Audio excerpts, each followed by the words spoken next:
الحمد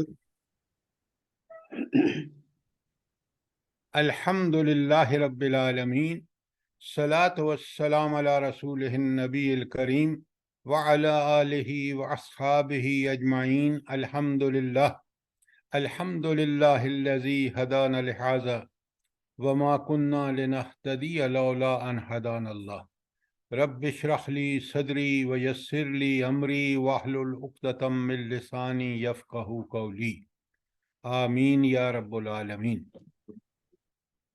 کل ہم نے سورہ یونس کی آیت 57-58 پڑھی ہے، اور میں نے آپ کو اس پہ ہینڈ آؤٹ بھی بھیجا۔ آپ نے یقیناً دوبارہ پڑھی ہوگی، اور پڑھنی چاہیے آپ کو، کیوں کہ سب سے بڑا مرض جو انسان کا مرض ہے وہ دل کا مرض ہے، کہ اس کے دل کے اندر مال کی محبت، اولاد کی محبت، دنیا کی محبت، اور پھر انسانوں کے بارے میں تعصب، اور اس کو حسد اور بغض، یہ ساری دل کی بیماریاں ہیں۔ پھر جو ان دل کی بیماریاں اگر ہوں تو ان سے جو انسان عمل کرتا ہے وہ عمل ہمیشہ غلط ہوتا ہے۔ تو قرآن مجید اللہ تعالیٰ نے کس لیے نازل کیا ہے؟ تاکہ یہ دل کی ساری بیماریاں، ان کا علاج صرف اور صرف قرآن ہے۔ کسی ڈاکٹر کے پاس، وہ ڈاکٹروں کے پاس آپ کے جسمانی علاج کا اللہ تعالیٰ نے ہمیں یہ عقل دی ہے، سمجھ دی ہے، وہ آپ ضرور جائیں، لیکن اخلاقی بیماریاں اور یہ دل کی بیماریاں، یہ وہ بیماریاں ہیں جس میں آج دنیا سسک رہی ہے۔ تو اللہ رب العالمین کتنے رحیم اور کتنے کریم ہیں کہ انہوں نے اپنے بندوں کو، کیونکہ دنیا آزمائش ہے، تو لہٰذا اس کو، دل کو صاف کرنا سب سے پہلے ہمارا کام ہے، اور اس کے لیے صرف اور صرف قرآن ہے۔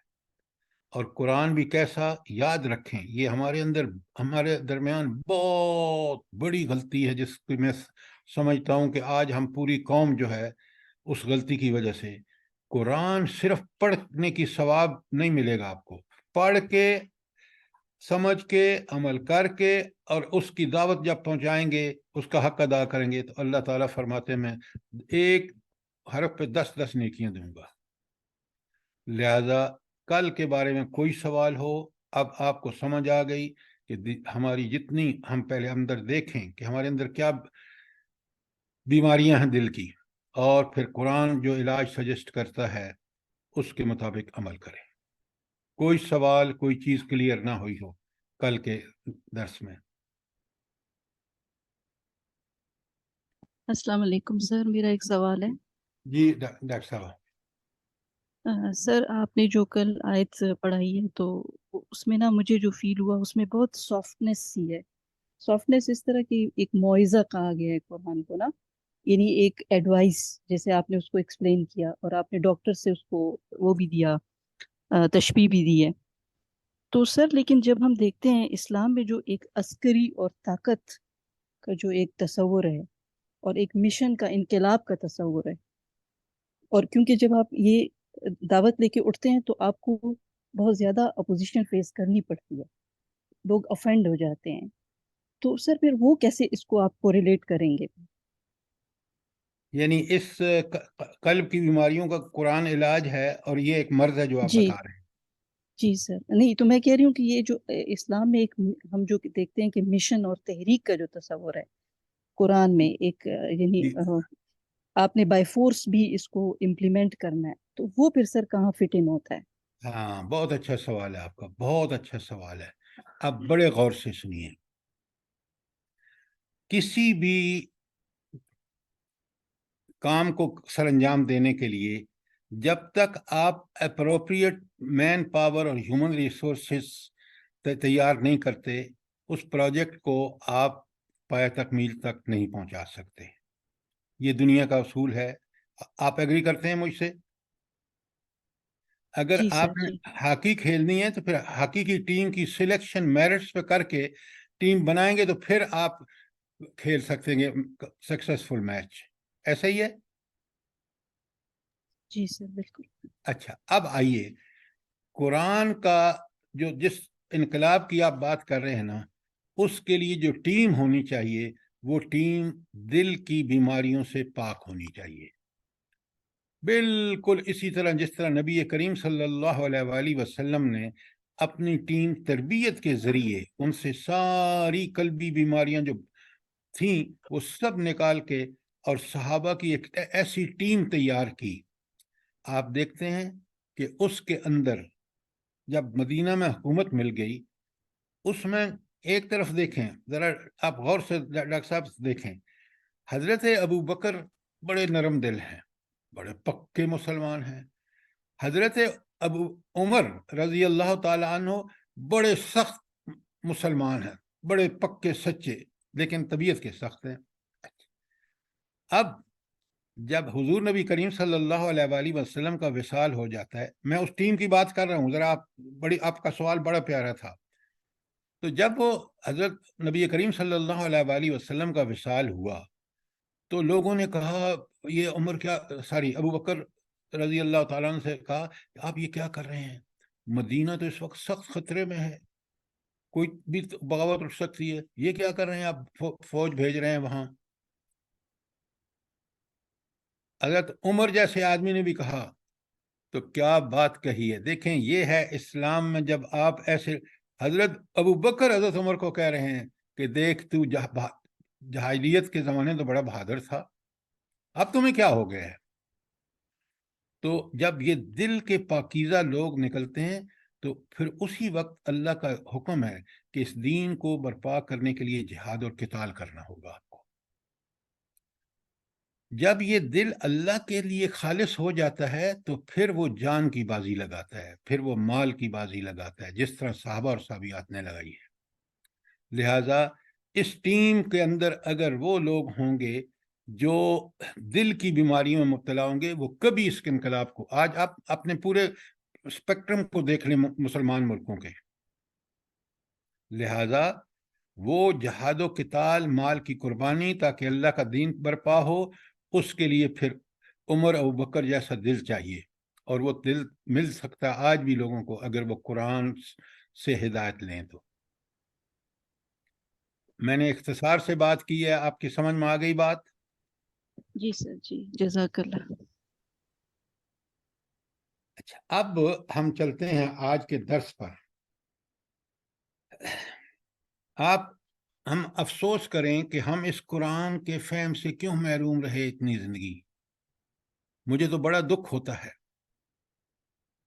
اب اللہ تعالیٰ فرماتے ہیں، بڑا غور سے سنیں، وما ظن، بسم اللہ الرحمن الرحیم، وما ظن الذین یفترون علی اللہ الکذب، تمہارا کیا گمان ہے ان لوگوں کے بارے میں جو اللہ پر جھوٹ باندھتے ہیں، کرتے اپنی مرضی ہیں اور نام اللہ کا لگاتے ہیں.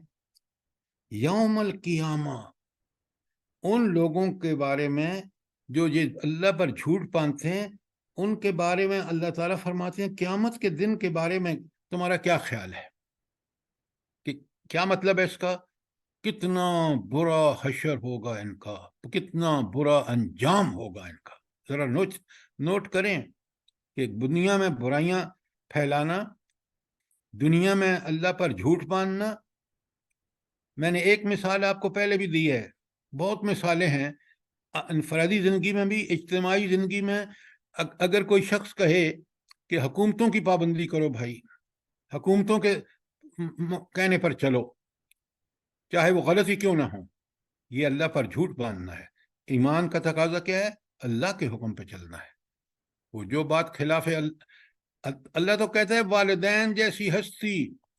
ذرا غور کیجئے، اللہ تعالیٰ نے قرآن میں جہاں بھی، سورہ بنی اسرائیل میں پڑھ لیجئے دوسرا رکوع، اپنے بعد جس کی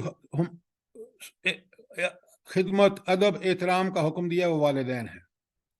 ان کے لیے بھی اللہ رب العالمین فرماتے ہیں اگر وہ بھی تمہیں اتنی پیاری ہستی، اللہ کے بعد اس کا مقام، اگر وہ بھی تمہیں اللہ کے حکم کے خلاف چلنے کو کہیں تو مت چلو.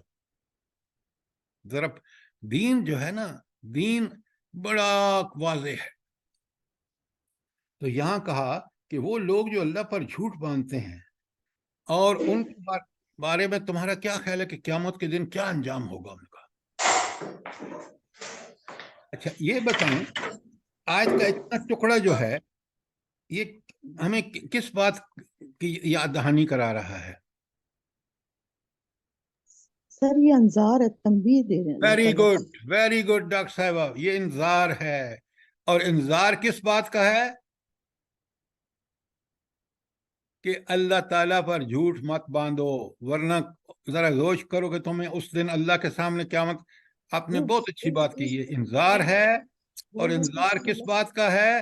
کہ دنیا میں ہوش سے کہیں ایسا نہ کرو، ایسا نہ ہو کہ تم اللہ پر جھوٹ باندھو، کرو برائیاں اور کہو کہ ٹھیک ہے اللہ تعالیٰ ہمیں معاف کر دے گا. کرو برائیاں حکومت کے کہنے پر اور اللہ کی نافرمانیاں کرو، تو پھر قیامت کے دن ذرا ہوش ہوش میں رہنا، اس دن تمہیں اس کا جواب دینا ہے. دیکھیں یہ ہے فکر آخرت کہ قرآن ایک ایک قدم پر ہمیں جھنجھوڑتا ہے کہ قیامت کے دن یاد رکھو تم نے اللہ کے سامنے پیش ہونا ہے. اب بڑی اچھی بات ڈاکٹر صاحب آپ نے بہت اچھی بات کی، ان اللہ لذو فضل علی الناس، اللہ تعالیٰ تو لوگوں پر بڑا فضل کرنے والا ہے.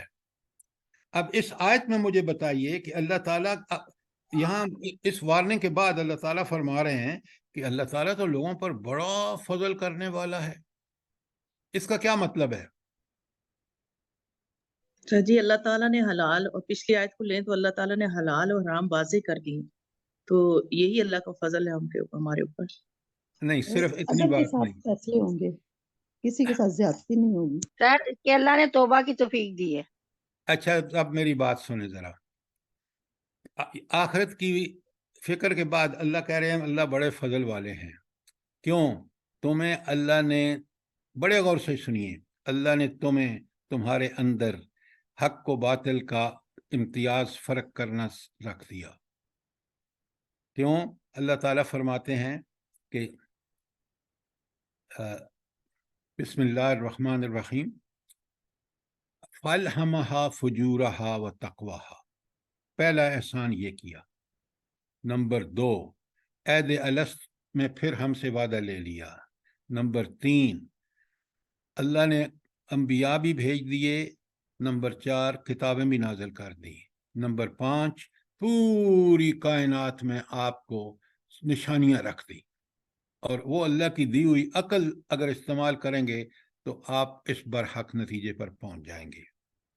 وہ جو سورہ آل عمران کی آخری رکوع میں اللہ نے کہا، ارشاد فرمایا کہ ساری غور و فکر کے بعد نتیجہ کیا؟ ربنا ما خلقت ھذا باطلا سبحانک فقنا عذاب النار، ہمیں عذاب نار سے بچا لے. اس بچانے کے لیے اس نے یہ سارے فضل کیے جو میں نے آپ کے سامنے گنے ہیں، کہ تک میں اس کے فضل کا اس وقت مستحق ہوں گا دنیا اور آخرت میں. آخرت میں میری ایک نیکی 10 کے برابر کاؤنٹ ہوگی. اس فضل کے لیے میرے اندر ایکسٹرنلی قرآن اور حدیث، ساری قرآن اور نبی کریم صلی اللہ علیہ وسلم کو بھیج دیا. یہ ہے اللہ کا فضل. اب بات سمجھ آئی نہیں آپ کو؟ جی سر. پھر قرآن گلا کرتا ہے وَلَٰكِنَّ أَكْثَرَهُمْ لَا يَشْكُرُونَ، اس سب فضل کے بعد بھی لوگ اللہ کا شکر ادا نہیں کرتے. پیدا اس نے کیا، خالق وہ، مالک وہ، رازق وہ، حاکم وہ، اختیار اس کے پاس، علم اس کا کمال، حکمت اس کی کمال. اس نے یہ ہمیں پیدا کر کے دنیا میں آزمائش کے لیے بھیجا. اس بات کو نہیں سمجھتے، اس اللہ کی نعمتوں کا شکر کرتے ہوئے اس کی عبادت نہیں کرتے. کوئی سوال آیت 60 پر؟ بات کلیئر ہے؟ جی سر. سر جی یہ ایک سوال ہے کہ یہ جو فضل کا ذکر آیا تو یہ باقی انعامات، جو باقی نعمتیں اللہ تعالیٰ نے ہمیں دی، جسمانی نعمتیں اور باقی جتنی بھی مال دولت، اور یہ بھی اس میں آئے گا؟ بالکل بالکل بالکل 100%. کیونکہ بات قیامت کے دن حساب و کتاب کی ہو رہی ہے، تو میں نے اس سے متعلق جو ساری نعمتیں ہیں، آپ کی بات 100% ٹھیک ہے. ساری نعمتیں یہ اس کا فضل ہے. آپ ذرا، آپ نے بڑی پیاری بات کی ہے. آنکھ ایک کافی تھی، اس نے 2 دے دی. تو ایک ایک چیز پہ غور کریں آپ، جسمانی ہوں یا کائناتی نعمتیں ہوں، وہ ساری کی ساری اللہ کا فضل ہے. قرآن کی وسعتیں دیکھیں، قرآن کس طرح ہمیں بصیرتیں عطا کرتا ہے. وین آپ ذرا بڑے غور سے سنیے، ترجمہ کر رہا ہوں اور سوال آ رہا ہے آپ کو. وما تکون فی شان، اے نبی صلی اللہ علیہ وسلم آپ کسی حال میں بھی ہوتے ہوں. فرمان نبی صلی اللہ علیہ وسلم کے، اور ہر ایک آدمی مخاطب ہے، مسلمان خاص کر مومن. وما تکون فی شان، اور تم کسی حال میں بھی ہوتے ہو. وما تتلو منہ من القرآن من قرآن، اور قرآن میں سے جو کچھ بھی تم پڑھتے ہو. ولا تعملوا من عمل، جو عمل بھی تم کرتے ہو. الا کنا علیکم شہودا، ہم آپ کو بالکل واچ کر رہے ہوتے ہیں، ہم اس کو بالکل گواہوں کی طرح دیکھ رہے ہوتے ہیں، کیونکہ اللہ تعالیٰ حاضر ناظر ہے. اذ تفیضون فی، جب تم اس میں مشغول ہوتے ہو تو ہم ہیں کہ اس پر شاہد ہیں، ہم تمہیں دیکھ رہے ہوتے ہیں. پھر فرمایا وما یعزب عن ربک، اور تیرے رب سے کوئی چیز چھپی ہوئی نہیں ہے. من مثقال ذرۃ فی الارض، چاہے وہ چیز زمین ذرے کے برابر ہی کیوں نہ ہو زمین میں. ولا فی السماء، اور آسمان میں، آسمانوں زمین کی ہر چیز اللہ تعالیٰ پر عیاں. ولا اصغر من ذالک ولا اکبر، اور نہ ہاں اور نہ ہاں ولا اصغر، نہ کوئی چھوٹی چیز، من ذالک اس سے، ولا اکبر نہ بڑی، الا فی کتاب مبین، وہ ساری کی ساری چیزیں کہاں محفوظ ہیں؟ کتاب مبین، لوح محفوظ میں. تو جو چیزیں ہو چکی ہیں وہ ساری کی ساری کتاب مبین یعنی لوح محفوظ میں محفوظ وہ رکھی گئی ہیں اور اللہ تعالیٰ کے علم کے میں ہیں. لہذا پلیز اپنا موبائل بند رکھیں. میں پھر ترجمہ کر رہا ہوں اور بڑا آسان ہے جب آپ کو سمجھیں گے تو. بسم اللہ الرحمن الرحیم. وما تکون فی شان، جو کام بھی آپ کر رہے ہوں. وما تتلو منہ من القرآن، جو کوئی قرآن میں پڑھ رہے ہوں. ولا تعملون من عمل، اور جو عمل بھی آپ کر رہے ہوں. الا کنا علیہم شہود، ان تمام معاملات میں ہم آپ پر گواہ ہیں، شاہد ہوتے ہیں. اذ تفیضون فی، جب آپ اس میں مشغول ہوتے ہیں. کس میں؟ چاہے آپ کوئی کام کر رہے ہوں، تلاوت کر رہے ہوں، ہم جو ہے اس کو اللہ تعالیٰ فرماتا ہم واچ کر رہے ہیں. اور وما یعزب عن ربک، اور آپ کے رب سے کوئی چیز پوشیدہ نہیں ہے. من مثقال ذرۃ فی الارض، زمین میں چاہے وہ چھوٹی سی چھوٹی چیز ہو. ولا فی السماء، اور آسمان میں بھی چاہے چھوٹی سے چھوٹی چیز ہو. اور اس کے بعد ولا اصغر من ذالک ولا اکبر، اور نہ اس سے کوئی چھوٹی اور کوئی بڑی چیز. الا فی کتاب مبین، وہ لوح محفوظ میں لکھ دی گئی ہے، وہ اللہ کے علم میں ہے. اس پوری آیت کو آپ کیا عنوان دیں گے؟ اس پوری آیت کا اگر میں توحید کا کون سا توحید ہے اس میں پوری بیان ہوئی ہے اور بڑی ڈیٹیل میں. اللہ عالم الغیب. اور کوئی؟ یہ بات آپ کی بات ٹھیک نہیں ہے. اللہ کا علم کبیر. توحید توحید علم، توحید علم، کمپلیٹ علم. اب ذرا چپ رہیں، بات سنیں اور سمجھیں بات کو. توحید علم، ہر بات غیب ہو، ظاہر ہو، باطن ہو، سب کی سب اللہ تعالیٰ کے سامنے عیاں ہے، اس کا علم محیط ہے. تو یہ توحید علم پہ بڑی زبردست آیت ہے. اب آپ اور میں کیا یہ سوچتے ہیں کہ جب ہم کوئی بھی کام کر رہے ہوں، قرآن پڑھ رہے ہوں، کسی کام میں لگے ہوئے ہوں، اللہ ہمیں دیکھ رہا ہے؟ دیکھیں نا کتنی پیاری آیت ہے کہ میں اپنے آپ کو ہر معاملے میں، ہر کام میں لگے ہوئے سمجھوں کہ میرا رب مجھے دیکھ رہا ہے. نیت سے وہ واقف، عمل وہ دیکھ بھی رہا ہے اور لکھوا بھی رہا ہے. تو توحید علم اور قرآن آپ سے اور مجھ سے مخاطب ہے جب ہم اس کو پڑھ رہے ہیں. اس سے بڑا مجھے بتائیں کوئی ٹریننگ یا اصلاحی پروگرام ہو سکتا ہے کہ انسان کو بالکل اس کے دل میں، دماغ میں یہ بات اللہ تعالیٰ چاہتے ہیں کہ پیوست ہو جائے. ذرا قرآن کو دیکھیں. آپ کبھی اس آیت کو ہمیشہ یاد رکھیں، فیہ ذکرکم، اس قرآن میں تمہارا ہی تو بیان ہے. افلا تعقلون، تم عقل سے کام کیوں نہیں لیتے؟ اس بات کو کیوں نہیں سمجھتے کہ یہ قرآن خود اللہ تعالیٰ نے تمہارے جو پڑھ رہا ہے قاری اس کے لیے نازل کیا ہے، تاکہ وہ اس قرآن سے اپنی تربیت کرے، اپنے خیالات و جذبات کی، اپنے اعمال کی، اپنی سوچ و فکر کی. اور یہ ہے وہ چیز.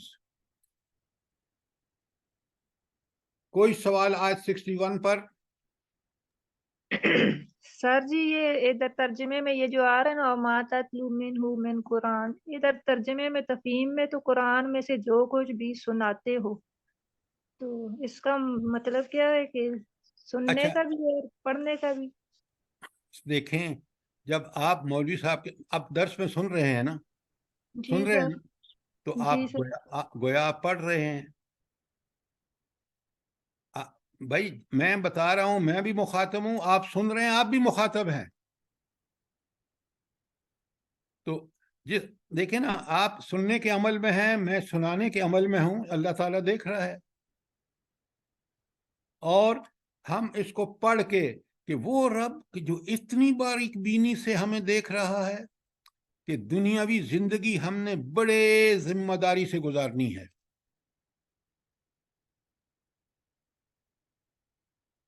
آگے چلتے ہیں، بڑی اہم آیات ہیں. ذرا قرآن کا ایک ایک لفظ بڑا اہم ہے. جی سر اس میں الا کننا علیکم شہودن، اس کا مطلب یہ تھا کہ دو فرشتے جو ہمارے کندھوں پہ بیٹھے ہیں وہ حاضر ہیں تمہارے لکھنے والے، تمہاری ہر چیز کو. اللہ نے وہ ارینجمنٹ کیا ہے. اللہ تعالیٰ خود بھی واقف ہے، اس فرشتوں سے بھی لکھوا رہا ہے. یہاں بات اللہ تعالیٰ کی ہو رہی ہے، یہ اس نے انتظام کیا ہے. بات سمجھ آئی نہیں آئی؟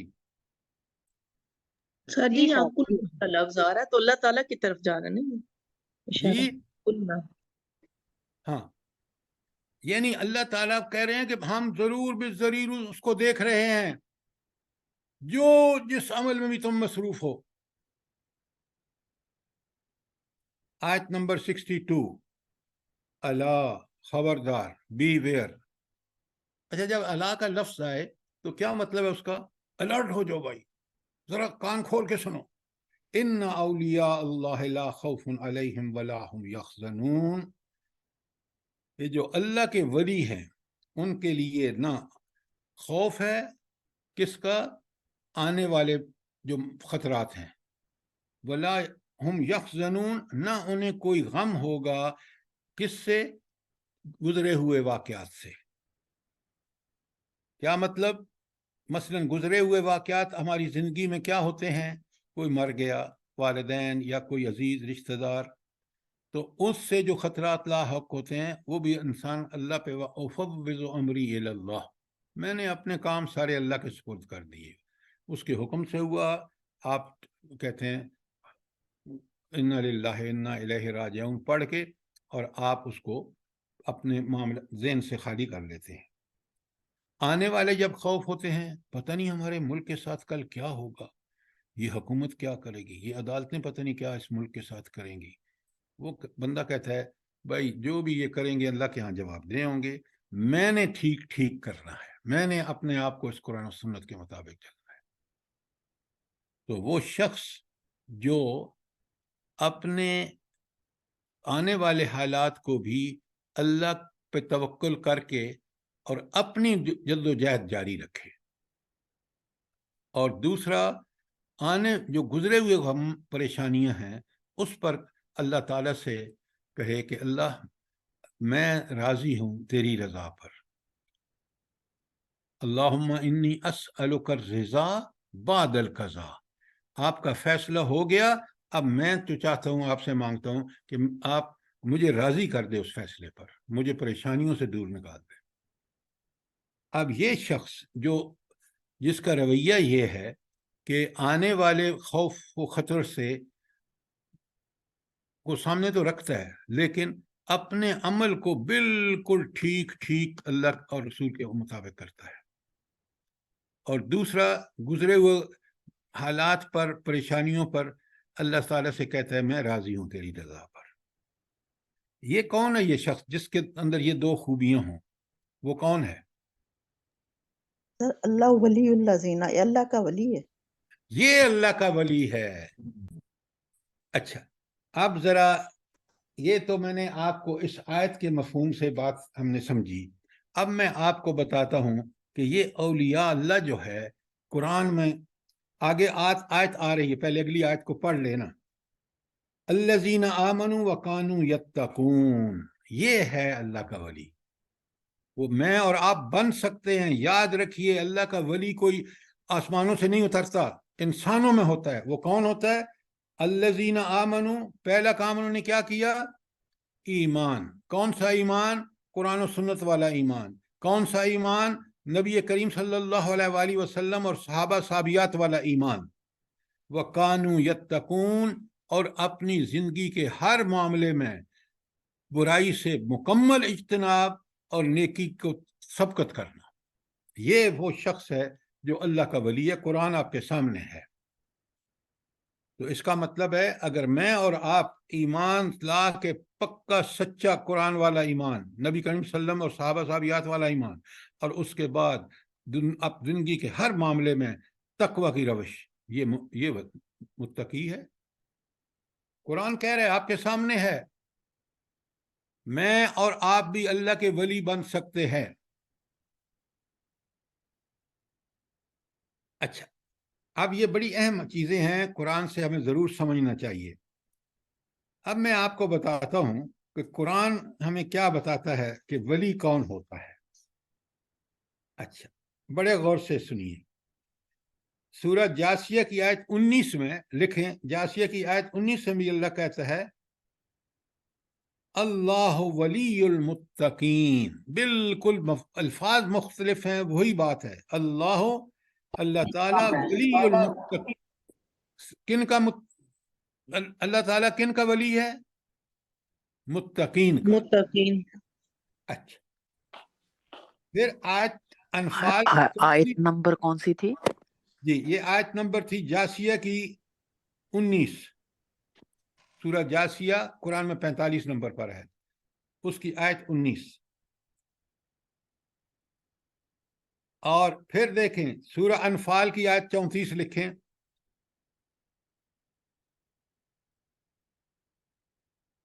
سورہ انفال کی آیت 34 میں اللہ تعالیٰ فرماتے ہیں ان اولیاءہ الا المتقون، بے شک اس کے ولی تو وہ لوگ ہیں جو متقین ہیں۔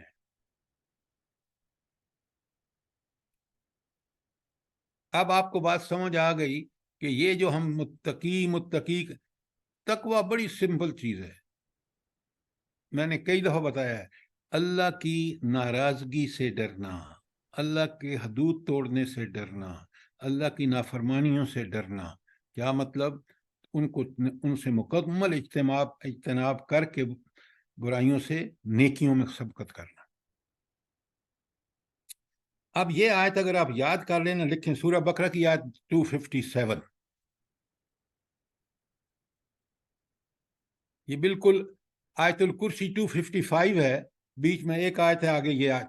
تو اگر آپ یہ ساری آیت الکرسی کے ساتھ یاد کر لیں، بڑی پیاری آیت ہے، ہر آیت ہی پیاری ہے۔ آپ ذرا غور سے ترجمہ سنیں۔ اللہ ولی الذین، اللہ تعالیٰ ان لوگوں کا ولی ہے۔ کون سے؟ اب بڑے غور سے سنیے۔ الذین آمنوا، پہلا کام وہ کیا کرتے ہیں؟ پکا سچا ایمان لاتے ہیں۔ آج کے دور میں آپ نے پکا اور سچا ایمان دیکھنا ہو تو آپ مجاہدین حماس کو دیکھیے، جنہوں نے دنیا کو دکھا دیا ایمان ہوتا کیا ہے۔ میرے ایک دوست ہیں، وہ میرے اسٹوڈنٹ بھی ہیں آسٹریلیا میں، انہوں نے مجھ سے عربی پڑھی ہے، انہوں نے مجھے بتایا کہ ایک چھوٹا سا شہر ہے اور اس جمعے کو وہاں 15 آدمی مسلمان ہوئے ہیں غزہ کے ان لوگوں کی استقامت کو دیکھ کے. ذرا غور کیجئے، ایمان قرآن صرف پڑھ کے ادھر رکھ دینا یہ قرآن کے ساتھ زیادتی ہے. قرآن پڑھ کے سمجھ کے اس پر عمل کر کے اس میں غور و فکر کرنا. اب سنیں، اللہ ولی الذین، اللہ تعالیٰ ان لوگوں کا ولی ہے، آمنو جنہوں نے ایمان لائے، یخرجہم من الظلمات الی النور، پھر اللہ تعالیٰ کیا کرتا ہے ان کو گمراہیوں سے نکال کر ہدایت کی ایک روشنی کی طرف لاتا ہے. اچھا، اللہ تعالیٰ کب، دیکھیں اللہ تعالیٰ ہمیں کب یخرجہم من الظلمات الی النور، کہ ایمان لائے اور اللہ ان کو نکال رہا ہے کہاں سے؟ گمراہیوں سے، اور لا رہا ہے روشنی میں. اب مجھے آپ بتائیں اس آیت کی تشریح، اس ٹکڑے کی تشریح کیا ہوگی؟ کہ ایمان لا کر اللہ ان کو نکالتا ہے گمراہیوں سے اور ان کو لے آتا ہے صراط مستقیم پہ. تو بالکل صاف بات واضح ہے کہ اللہ کے ولی وہ ہیں جو ایمان لا کر اس کے بعد پوری کوشش کرتے ہیں، پھر اللہ ان کو سبق اس راستے پہ چلا دیتا ہے. کوشش لازم ہے، یاد رکھیے.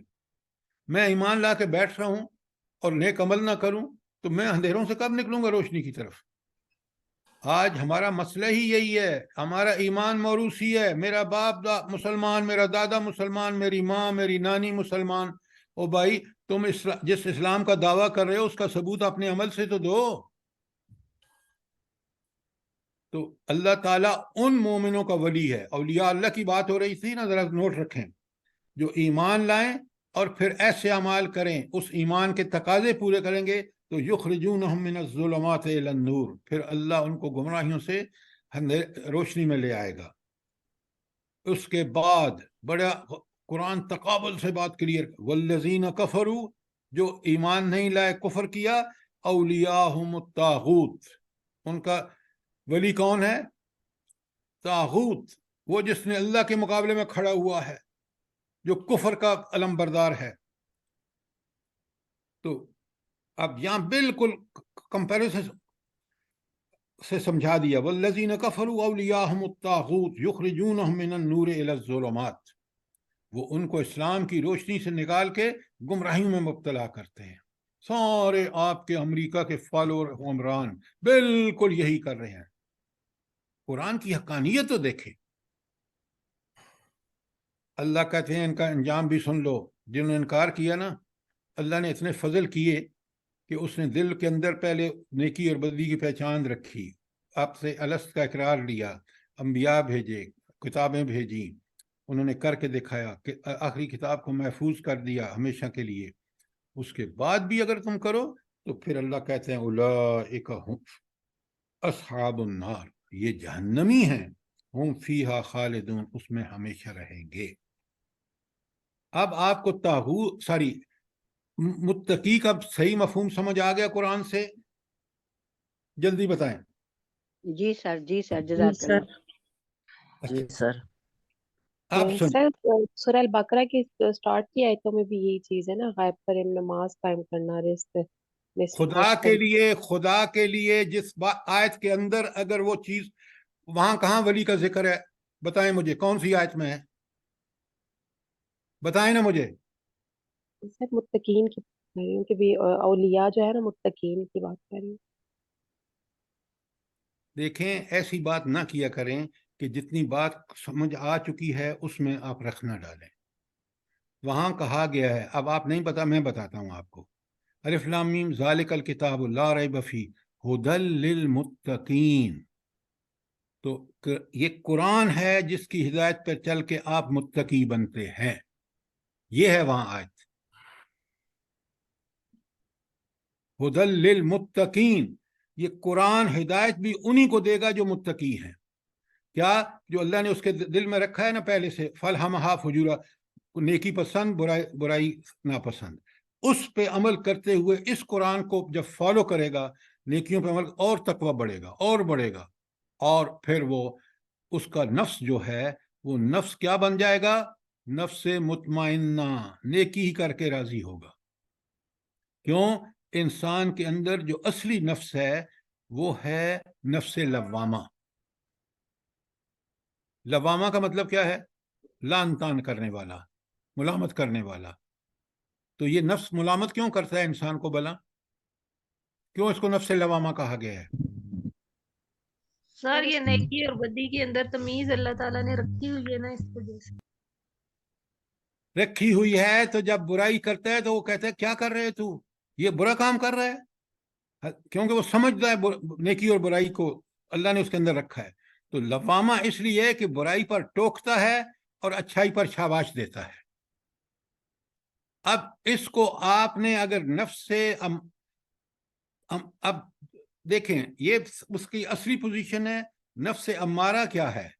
وہ برا نفس ہے جس میں آپ نے وہ پہچان جو ہے برائیاں کر کر کے آپ نے نیکی اور بدی کی پہچان آپ میں ختم ہو گئی، برائی کرتے رہے ہیں، برائی کے عادی ہو گئے ہیں، تو یہ آپ کا نفس وہی نفس اب نفس امارہ بن گیا ہے۔ لیکن اگر اسی نفس کو قرآن کی تربیت، سنت کی تربیت سے اس قرآن کی تربیت کرتے ہیں تو یہ نفس آہستہ آہستہ چل کے ایک وقت ایسا آتا ہے کہ یہ نیکی کر کے ہی راضی ہوتا ہے، چاہے اس کو نیکی کرنے میں کتنی ہی تکلیف اٹھانی پڑے، اور برائی سے وہ بچتا ہے چاہے اس کو کروڑوں کا فائدہ ہو۔ اس وقت وہ نفس مطمئنہ ہوتا ہے۔ تو آپ چاہیں تو قرآن و سنت کی تربیت کے ذریعے اپنے نفس کو نفس مطمئنہ بنا لیں، جس کو قرآن کیا کہتا ہے؟ اللہ اکبر۔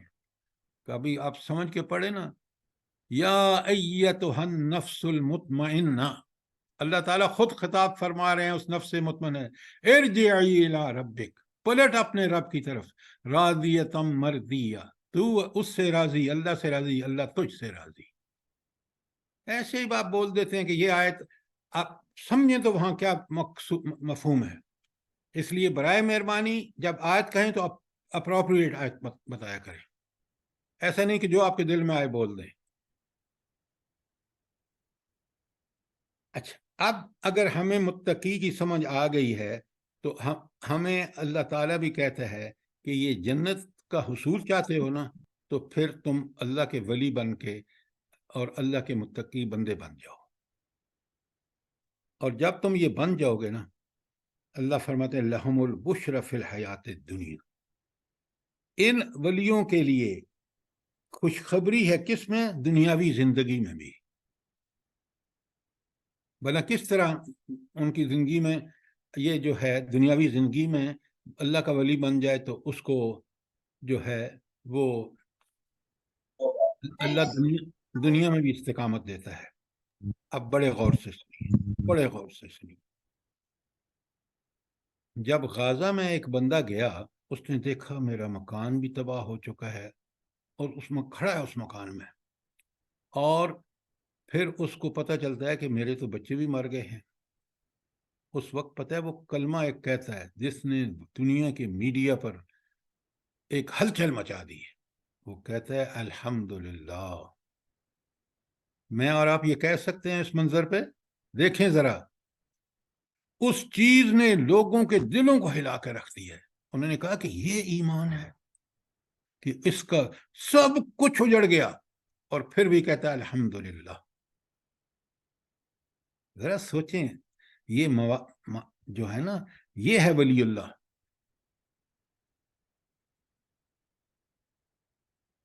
اب اس کے اس عمل سے دنیا کے میڈیا پہ ہلچل مچ گئی ہے اور کچھ لوگوں نے اسلام قبول کیا ہے۔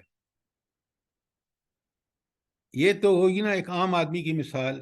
اب حضور نبی کریم صلی اللہ علیہ وآلہ وسلم اور صحابہ صحابیات کے دور میں چلیں، انہوں نے قرآن سے ٹھیک ٹھیک رہنمائی لے کر متقی بن گئے۔ پھر دیکھیں، صرف 11 سال کے اندر، 13.5 سال کے اندر مکے میں اور 14ویں سال حکومت قائم ہو گئی۔ تو دنیا میں نقد انعام تھا یا نہیں تقوی کا؟ آخرت میں تو اللہ تعالیٰ قرآن مجید میں کہتا ہے کہ صرف وہ گروہ جو اللہ اور رسول کے ساتھ تھا اس گروہ کو اللہ کہتے ہیں رضی اللہ عنہم ورضوا عنہ، وہ اللہ سے راضی، اللہ ان سے راضی. یہ سرٹیفکیٹ دنیا میں دے دیا ان کو. تو لہم البشر فی الحیات الدنیا والآخرہ، آخرت کی نعمتوں کو اور کیا کہنے. تو اب یہاں آپ اگر کوئی سوال ہے کہ ان ولیوں کے لیے اللہ تعالیٰ فرماتے ہیں کہ میں نے ان کو دنیا میں بھی ان کو خوشخبری دے دو، لہم البشر فی الحیات الدنیا وفی الآخرہ، اور آخرت میں بھی خوشخبری انہی کے لیے ہے. جنت اعدت للمتقین، یہ آیت مجھے یاد نہیں ہے نمبر، یہ سورہ آل عمران میں ہے. یہ جنت تیار ہی متقین کے لیے کی گئی ہے. سورہ نبا کا آخری رکوع پڑھیے، ان للمتقین مفازا حدائق وعنابا وکواعب اترابا وکأسا دہاقا. یہ ساری نعمتیں متقین کے لیے جنت میں. تو تقوی نہیں اختیار کریں گے کیا کبھی آپ نے سوچا ہے آج ہم ایک ایسی امت ہیں، آج کے دور کی بات کر رہا ہوں، جو تقوی سے خالی ہیں. آپ اپنی عدالتوں کو دیکھ لیں، اپنی حکمرانوں کو دیکھ لیں، اپنے صاحب دولت ثروت لوگوں کو دیکھ لیں، ذرا سوچیں تو صحیح. یہ تقوی سے خالی ہیں. دنیا جہنم زار بن چکی ہے. اللہ تعالیٰ فرماتے ہیں لا تبدیل لکلمات اللہ، اللہ کی باتوں میں کوئی تبدیلی نہیں ہے. یہ پیچھے جو بیان ہوا ہے یہ برحق اصول ہے، اور جو اصول اللہ تعالیٰ نے قرآن میں بیان کر دیے وہ تبدیل ہو ہی نہیں سکتے. کیوں کہ اس کے قانون ہیں جس کو ماضی، حال اور مستقبل کا مکمل علم ہے، جو آپ پچھلی آیت 61 میں پڑھ کے آئے ہیں. اس نے قانون بنائے ہیں، یہ اتنے پکے اور سچے قانون ہیں، تبدیلی ناممکن ہے. ذالک هو الفوز العظیم، یہ ہے سب سے بڑی کامیابی. تم دنیا میں اس کامیابی کو بھول کر دنیا کی چھوٹی کامیابیاں کبھی سوچا کریں. قرآن کہتا ہے یہ دنیا جو ہے نا یہ متاع قلیل ہے، بڑا تھوڑا سا سامان ہے. کیا وہ چند سالہ زندگی میں آپ کتنا استعمال کر لیں گے؟ یہ سب یہاں چھوڑ کے آپ نے اللہ کے پاس پہنچنا ہے، میں نے اور آپ نے. یہ ہے عظیم کامیابی، یہ ہمارا ٹارگٹ ہونا چاہیے. کوئی سوال آیت 64 تک؟ سر یہ جو کلمات ہے لا تبدیل لکلماتی، کلمات میں مطلب تمام چیزیں ہیں یہ کہ جو اللہ تعالیٰ نے جزا و سزا مقرر کر دی ہے. بالکل، وہ اصول ہیں، قاعدے ہیں، ضابطے ہیں جو اللہ نے قرآن میں قاعدہ ضابطہ. لا تازر وازرۃ وزر اخری، یہ قانون اللہ کا تبدیل نہیں ہوگا. اللہ کا یہ قانون ہے کہ اللہ تعالیٰ فرماتے ہیں ہاں لا یکلف اللہ نفسا الا وسعها، یہ قانون اللہ کا، اس میں کوئی تبدیلی نہیں. اسی طرح گنتے جائیے آپ. بات تو سر کلیئر ہے؟ جیسے جی سر جیسے ہمارا اس پر بھی ایک اعتقاد ہے کہ دعائیں جو ہیں وہ تقدیریں بدل دیتی ہیں اگر خلوص نیت سے مانگی جائیں. ہاں ہم وہ توبہ کرتے ہیں مثال کے ہاں طور پر، اگر ہم نے کوئی گناہ کیا ہے اس کے لیے ہم شرمندہ ہیں، نادم ہیں اور سچے دل سے اللہ تعالیٰ سے توبہ کریں تو کئی دفعہ خود بالکل اپنے آپ کو فیل ہوتا ہے کہ شاید وہ بھی اللہ نے قانون بنایا ہے کہ اگر آپ اخلاص سے توبہ طائب ہوں گے اللہ معاف کر دے گا. تو اگر ان شرائط کے ساتھ توبہ کریں گے یہ بھی اللہ کا کلمہ ہے اور اس میں کوئی تبدیلی نہیں ہے. اب بات سمجھ آئی؟ جی سر جزاک اللہ. سر میں ایک کامنٹ دینا چاہتی ہوں سر. جی ضرور. سر دیکھیں یہ لوگ جو اس طرح کی حرام حلال کی پرواہ کیے بغیر اپنی محرومیوں کو دور کرنے کے لیے وہ دولت حاصل کرتے ہیں ساری عمر، پھر سر جب سب کچھ حاصل ہو جاتا ہے پھر ان کو پھر بھی محرومیاں ہوتی ہیں، کیونکہ ڈاکٹرز ان کو کہتے ہیں آپ نے یہ چیز نہیں کھانی، یہ چیز نہیں کھانی، بلڈ پریشر، شوگر، یہ وہ. تو سر یہ اللہ کے تو واقعی اللہ نے جو اصول بتائے ہیں اس کو کوئی تبدیل نہیں کر سکتا. دنیا میں ان کے لیے پھر ذلت ہی ذلت اور تکلیف اور پریشانی اور ڈپریشن. ڈاکٹر سر صاحب بہت بڑی کیا بات ہے. پیاری بات کی ہے آپ نے، کیا زبردست آپ نے مثال دی ہے. آپ یقین مانیں جو آپ نے فرمایا ہے نا، یہ حرام کھانے والا آدمی بالآخر اس نوبت پہ پہنچتا ہے. آپ کے پاکستان کے بڑے بڑے حرام کھانے والے، ان کو ڈاکٹر کہتے ہیں اب تم نے یہ بھی نہیں کھانا، یہ بھی نہیں کھانا، یہ بھی نہیں کھانا. بالکل آپ نے بہت صحیح بات کی ہے. اور ان کی اس ہوس نے ان کو یہاں لا کھڑا کیا. اور ایک مزدور، کبھی آپ سوچیں، محنت کرنے کے بعد سادہ روٹی پیاز سے کھا کے جس نیند وہ سوتا ہے، سکون اطمینان سے گہری نیند، وہ اس شخص کو کبھی نصیب نہیں ہوئی جو حرام کھا کے اس انجام تک پہنچتا ہے. جزاک اللہ، آپ نے بہت پیاری بات بتائی ہے، مثال دی ہے. سر اب جس طرح یہ ڈاکٹر صاحبہ کہہ رہی ہیں، اور یہ پھر انہیں سمجھ نہیں آتی کہ ہم کس کے لیے مال جمع کر رہے ہیں. ہم مر جائیں گے اور یہیں رہ جائے گا سارا کچھ، تو غریب لوگوں کا حق مار مار کے تو ہم میڈم قرآن نہیں پڑھتے، ان کو پتہ نہیں کہ ہم نے، جس کو آخرت کا یقین نہیں ہے وہ دنیا میں یہی کچھ کرے گا جو آج ہم مسلمان کر رہے ہیں. ہم تو لرز جاتے ہیں سر ایک ایک آیت کو پڑھ آپ کے. اس لیے لرز جاتے ہیں کہ آپ کو اللہ نے قرآن کا علم دیا ہے، آپ نے دنیا کو سمجھ لیا ہے، حق کے فائدے یہ سب آپ کو پتہ ہے. ان کو بالکل نہیں پتہ، وہ اس کے قریب بھی نہیں آتے. وہ نفس کے بندے ہیں، وہ اپنی خواہشات کے بندے ہیں، وہ دنیا کے بندے ہیں. قرآن بار بار اللہ نے نبی بھیجے، اللہ نے کتابیں نازل کی، اللہ نے دل میں رکھ دیا تاکہ انسان آخرت کا جس کے لیے دنیا بنائی ہے، آخرت کے سزا اور جزا کے لیے اس کا احساس کر کے زندگی گزارے. ان کو احساس نہیں ہے. جی جزاک اللہ. سر ان کے ضمیر مردہ ہو جاتے ہیں بس. کب ضمیر مردہ ہو جاتا ہے؟ یہ ضمیر زندہ رہتا ہے اس قرآن اور سنت کی تعلیمات پر پڑھ کے سمجھ کے عمل کرنے سے.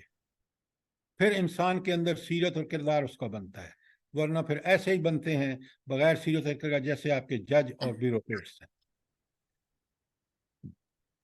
السلام علیکم سر. یہ اولیاء جی، اولیاء کا کیا کہا آپ نے؟ اولیاء اللہ اور جو ہے انصار اللہ، ان کا آپس میں رب تھوڑا سا آپ ڈیفائن کریں گے؟ آپ نے پہلے سمجھ لیا، انصار کہتے ہیں مددگار کو. کس کو کہتے ہیں؟ نصرت کرنے والا. اور اللہ کا انصار سے مراد یہ ہے کہ وہ اللہ کے دین کو قائم کرے گا، اور یہ کام متقی ہی کر سکتا ہے. تو یہ مختلف اصطلاحیں ہیں جو دراصل at the end of the day ان کا معنی وہی ہے. انصار اللہ جو اللہ کے مددگار ہوں. اللہ کو کسی مدد کی ضرورت نہیں ہے، لیکن اللہ تعالیٰ اپنے دین کے قیام کے کام کرنے والوں کو کہتا ہے گویا تم میری مدد کر رہے ہو. اور یہ اللہ تعالیٰ نے مشروط کر دیا ہے کہ دین کا غلبہ اس وقت ہوگا جب لوگ ان تنصر اللہ ینصرکم. وہ نصر وہاں آ رہا ہے جو آپ نے انصار اللہ کا لفظ کا استعمال کیا ہے. بات سمجھ آ گئی؟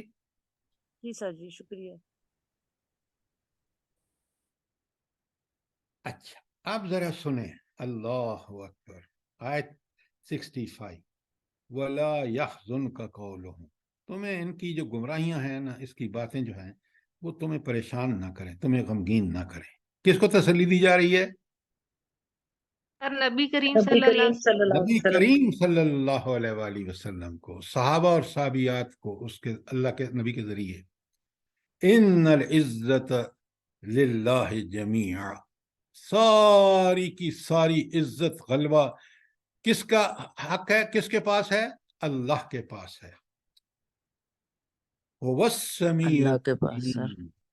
اچھا، یہ جو آخر صفت آئی ہے کہ وہ سنتا بھی ہے خوب اور ہر چیز سے واقف ہے، یہ یہاں صفات کیوں آئی ہیں؟ جلدی بتائیں. یہ جو کفار آپ نبی کریم صلی اللہ علیہ وسلم کا مذاق اڑا رہے تھے یا ان کو تکلیفیں پہنچا رہے تھے، تو اللہ تعالیٰ فرما رہے ہیں کہ میں جان بھی رہا ہوں اور سن بھی رہا ہوں. اللہ تعالیٰ کی کلمات کو تبدیل کرنے. یہ اللہ جب آپ ابھی بتا چکے ہیں کہ یہ اللہ بتا رہا ہے نبی کریم صلی اللہ علیہ وسلم کو ان کی تسلی کے لیے، حوصلہ افزائی کے لیے. حوصلہ افزائی یہ ہے کہ جس اللہ کے خلاف باتیں کر رہے ہیں، جس کے دین کے آپ یہاں سفیر ہیں، ان سب اللہ سن بھی رہا ہے، دیکھ بھی رہا ہے، اور قیامت کے دن آپ کو اجر دے گا اور ان کو اس حوالے سے سزائیں دے گا. کیوں کہ وہ موجود ہے. پیچھے آپ نے آیت 61 میں پڑھا ہے کہ ہر وقت اللہ واچ کر رہا ہے.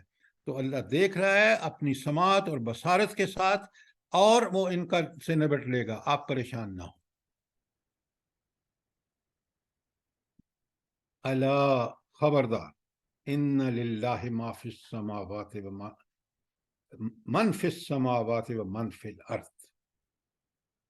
پھر دیکھیں، خبردار، زمین و آسمان میں جو کچھ ہے وہ اللہ تعالیٰ کا ہے.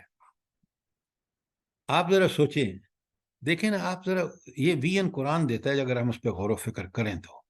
ہم تو کہتے ہیں پڑھ کے بس کافی ہے. نعوذ باللہ من ذالک. قرآن قیامت کے دن بڑی مشکل ہوگی زندگی ان لوگوں کی جنہوں نے قرآن پڑھ کے اس پر عمل نہیں کیا ہے. اتباع قرآن کے بارے میں آپ کو آیتیں میں پڑھ کے سناؤں نا قرآن کی، تو 1 گھنٹہ چاہیے کہ قرآن کا اتباع کرو بار بار بار.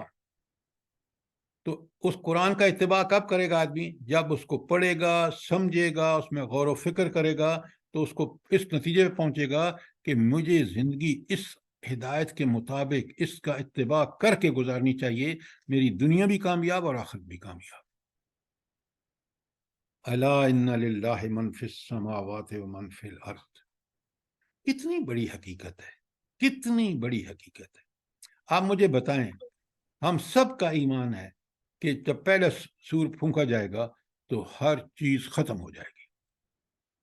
جب ہر چیز ختم ہو جائے گی تو باقی کون رہ جائے گا؟ ایک اللہ تعالیٰ کی ذات. اور ساری کائنات، پہلے بھی وہ مالک تھا، اب جو لڑتے رہے جائیدادوں پر، کوٹھیوں پر وغیرہ وغیرہ پر، وہ تو گئے مر. اب یہ ساری کی ساری واپس اسی اللہ کے پاس جس نے پہلے ان لوگوں کو دی تھی. الا ان للہ من فی السماوات و من فی الارض. یہ تو ہم زمین کی چھوٹی سی مال دولت کے چکر میں ہیں.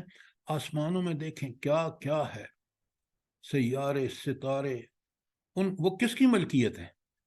کبھی سوچا آپ نے؟ بلین ٹریلینز آف سٹارز، وہ اسی کی ملکیت ہے. یہ دنیا اور کائنات کی ہر چیز کا مالک وہ ہے. یہ بات اگر میرے آپ کے ذہن میں بیٹھ جائے تو بہت سارے ہمارے مسئلے حل ہو جائیں. میں اس کا مالک ہوں؟ میں بالکل نہیں ہوں. اس نے مجھے دی ہے ایک مقررہ وقت تک تاکہ میں اس کو استعمال کروں، اور وہ دیکھ رہا ہے کہ میں اس کو استعمال ٹھیک طریقے سے کرتا ہوں یا غلط طریقے سے. یہ ہے اس کا مطلب. الا خبردار، ان للہ ما فی السماوات و ما فی الارض ما یتبع الذین یدعون من دون اللہ شرکاء. اور وہ لوگ جو غیر اللہ کو پکارتے ہیں، ما یتبع الذین یدعون من دون اللہ شرکاء، وہ جو ہیں وہ اللہ کے شریک کرتے ٹھہراتے ہیں. وہ شریک ہیں اللہ کے. اور اللہ کون ہے؟ لا شریک لہ، اس کا کوئی شریک نہیں، نہ اس جیسی ایک بھی جو اس کی مکمل صفت ہے نا، وہ کسی انسان میں بھی نہیں ہے.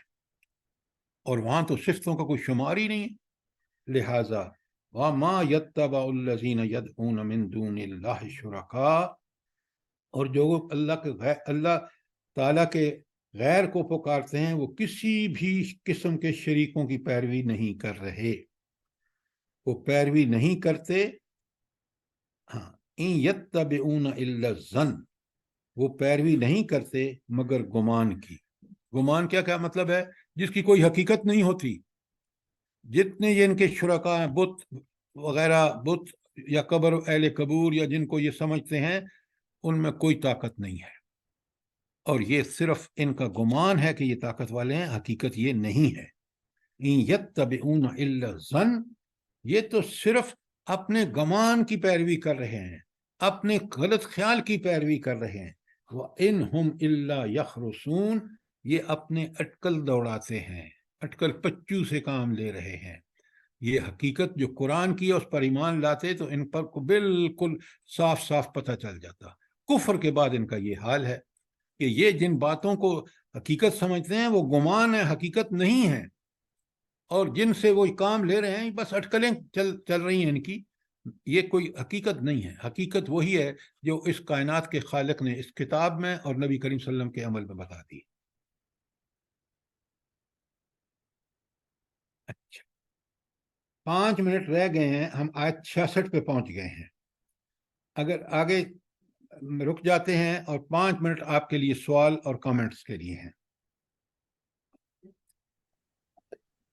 سر میرے خیال میں یہ قرآن ایسا ہے کہ ایک دفعہ انسان پڑھتا ہے نا تو ہلچل تو مچ جاتی ہے اس کے اندر، اور آگے وہ اگر پڑھتا رہتا ہے، جاری رکھتا ہے، تو اللہ اس کو متقی بنا دیتا ہے، اور چھوڑ دیتا ہے تو پھر وہی گمراہیوں میں چلا جاتا ہے. ہاں لیکن آپ نے جو بات کی ہے نا، پڑھتا ہے، پڑھ کے بالکل سمجھتا ہے نا، اور جی. سمجھنا اس پر فرض ہے کہ اللہ تعالیٰ نے اس کو فہم و ادراک، عقل اور قوت بسماعت اور بصارت دی ہے. جب وہ سمجھتا ہے اور سمجھ کر اس پر عمل کرتا ہے، اور پھر اس کو ترغیب قرآن میں ملتی ہے صاف کہ پڑھتا جا، سمجھتا جا، عمل کرتا جا، پھر وہ متقی بن جاتا ہے.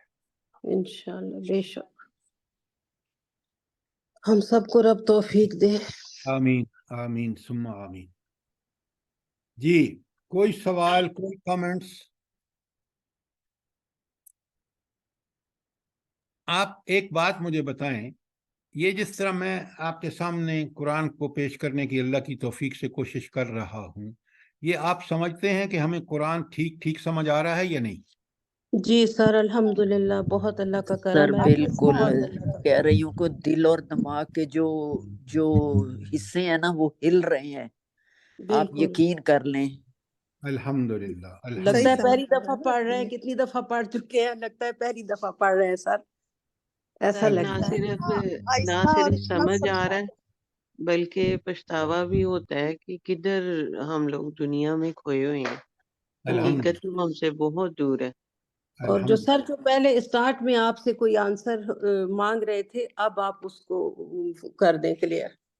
اچھا چلیں، اب سوال کرنے والے دوبارہ سوال کریں.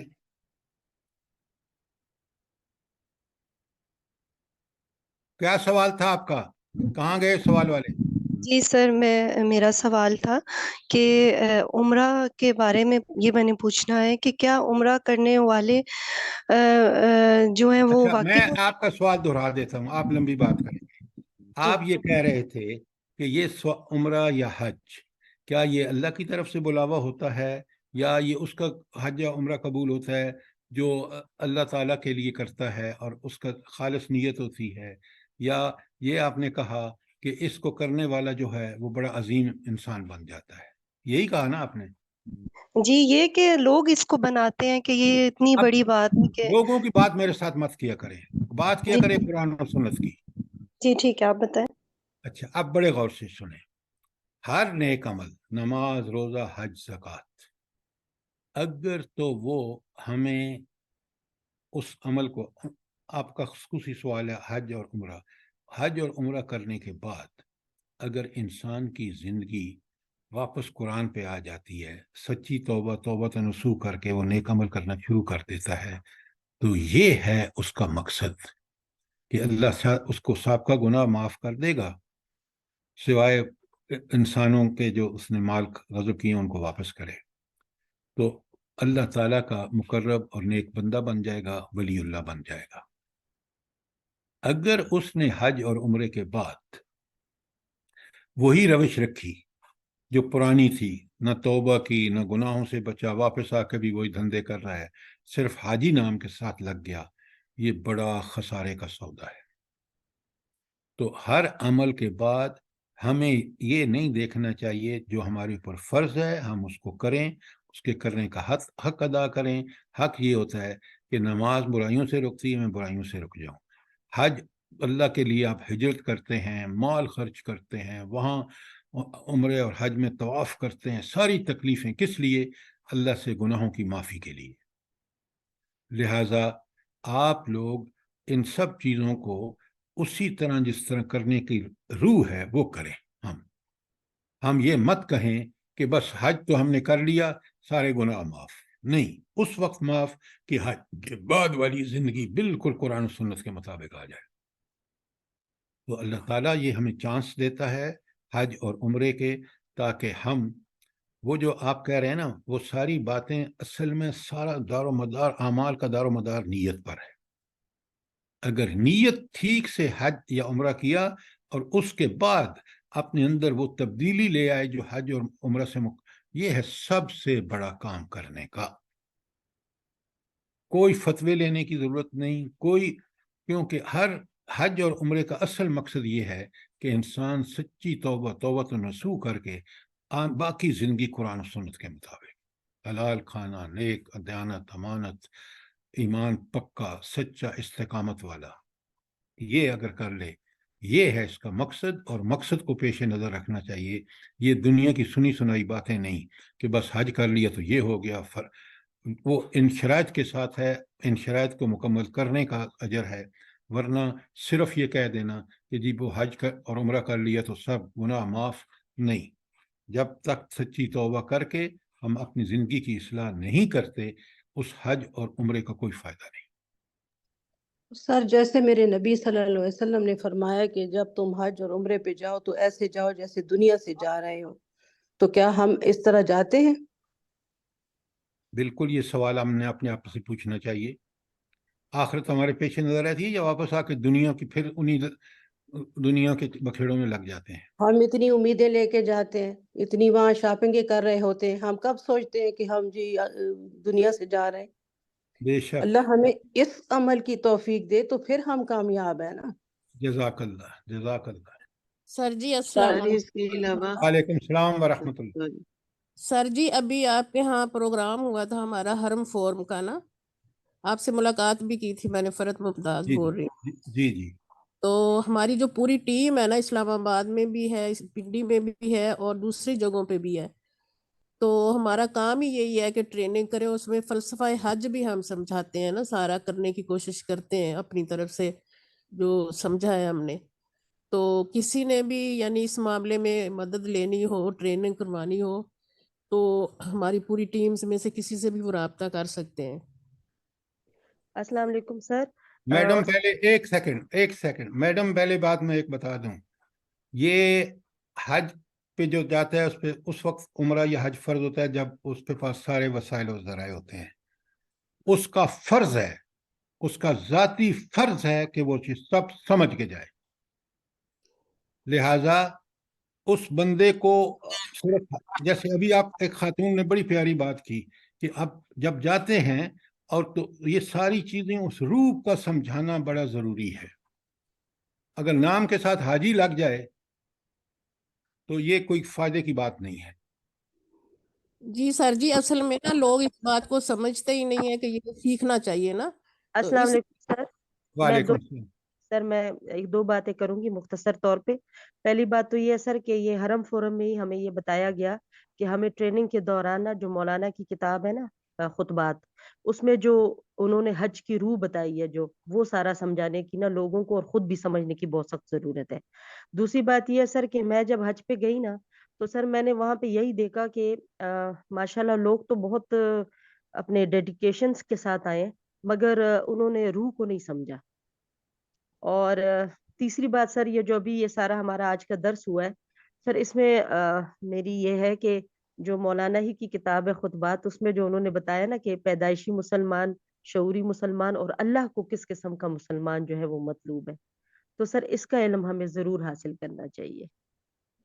میڈم بات یہ ہے کہ میں مولانا کا جتنا میں نے پڑھا آپ نے نہیں پڑھا، لیکن رہنما قرآن اور سنت ہے، اسی سے تفرقہ بازی شروع ہوتی ہے۔